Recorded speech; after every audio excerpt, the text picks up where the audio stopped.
The ANZAC Puppy, a book for Miriana Rihia Tamaki from Auntie Anne, and read to her with lots of love from Nana.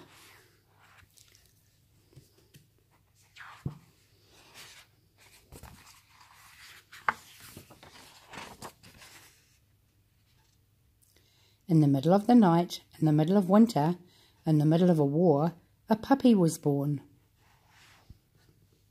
A softly spoken girl called Lucy gently stroked the newborn puppy's shimmering coat. "I think I'll call you Frida," she whispered.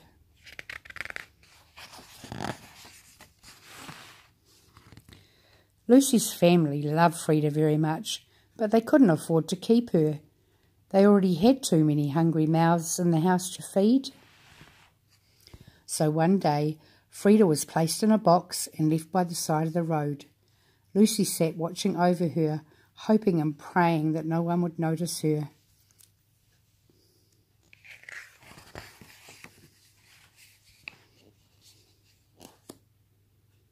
But a young soldier on his way to war noticed the beautiful little puppy. He scooped her up in his arms.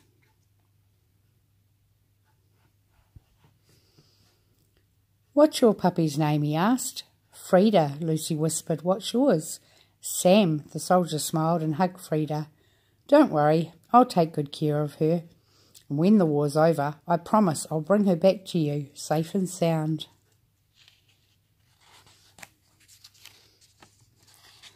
Sam's commanding officer couldn't believe that Sam wanted to take a puppy along with him on his way to the battlefront. "Are you mad?" he boomed.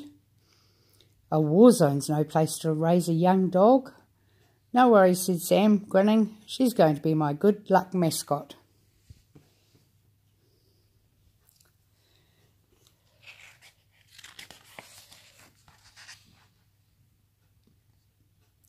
Sam's first week at the front wasn't as bad as he thought it would be, but during his second week, when the attacks began, it was worse than he could have ever imagined.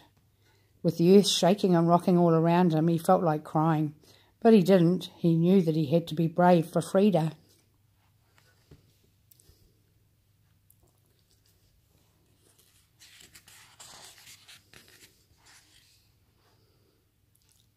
In the middle of Sam's little cubbyhole in the dirt, Frida grew bigger each day. Soon she was big enough to scare off the rats that scuttled about through the trenches. Trapped in that grimy prison, Sam and Frida shared everything they had, their blankets, their bully beef, biscuits, water, even their fleas. Sam spent many hours writing letters to his mother back home. He never mentioned the horrible sights or the sounds that surrounded him. He only wrote stories about his beautiful little friend who was the bravest puppy he had ever seen in his life. At Christmas time, he sent Mother a picture of Frida.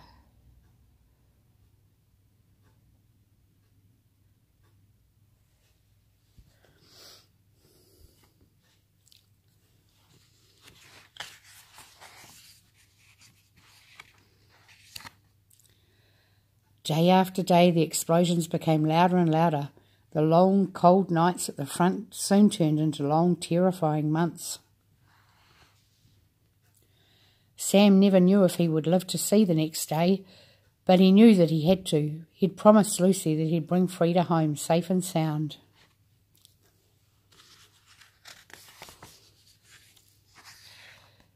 Soon Sam began to wonder if it was only Frida's luck that was keeping him alive. His friends prayed her luck would somehow protect them too.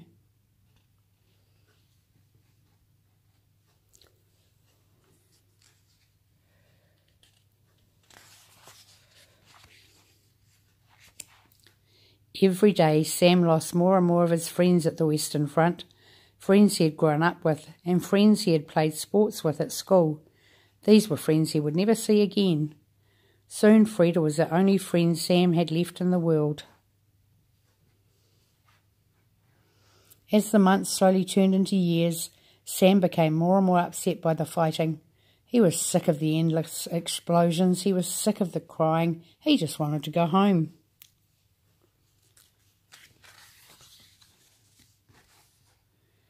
Then, one day, the roaring guns fell silent. The generals decided it was time for the fighting to end. There were no more bullets to fire and no more tears to cry. Sam and Frida slowly emerged from their muddy trench. Sam was no longer a boy and Frida was no longer a puppy.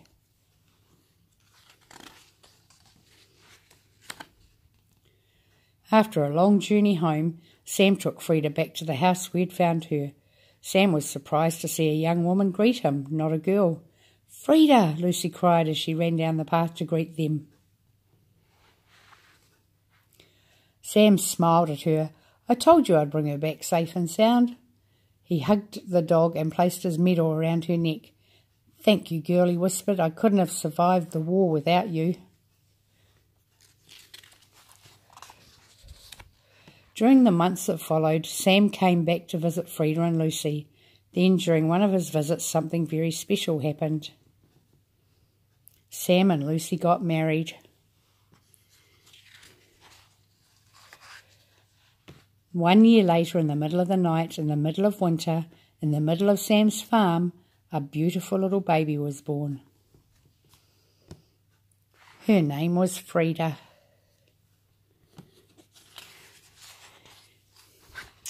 Now, this is where the story gets a little bit interesting, Bubba, because it's actually based on a true story. This fictional story was inspired by a series of true events that took place during the Great War of 1914 to 1918.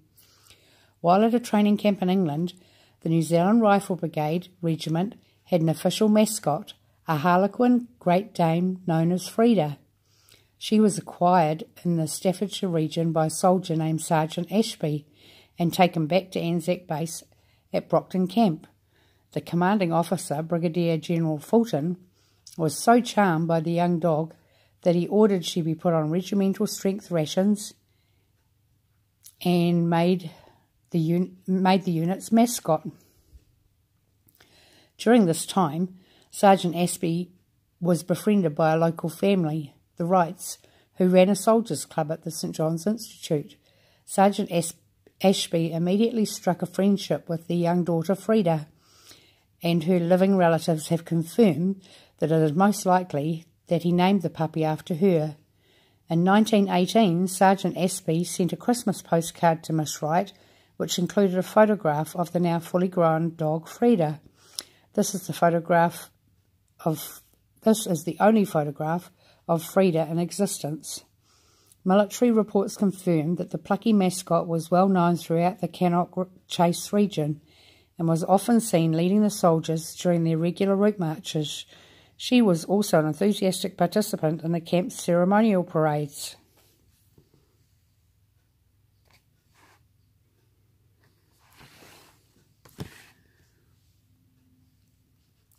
During her time at Brockton, Frida provided much love, warmth and friendship to the Kiwi soldiers who were living through one of the most troubling times in history. Unlike so many of the soldiers she served with, Frida safely lived to the end of the Great War. For nearly half a century, the only memory of this dog was a chiselled-out headstone that rested above a lonely grave at the corner of a field in Cannock Chase, Staffordshire, England. In 1965, retired serviceman Fred Smith led a campaign to restore and renovate Frida's gravesite.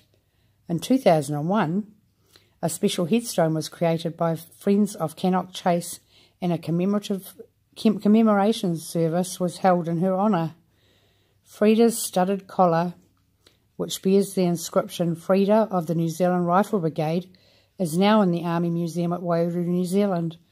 But what still remains a mystery is how the collar managed to cross the world to the museum. In 2014, as part of the 100th World War I anniversary celebrations, Frida's original headstone has also been housed at the Army Museum. So this is the new headstone. Frida, mascot, New Zealand Rifles, 1918, Friends of Cannock Chase. Wasn't that a lovely story, Bubba? I think we might have to pay a visit to the Army Museum when you come home for Christmas. Love you to pieces.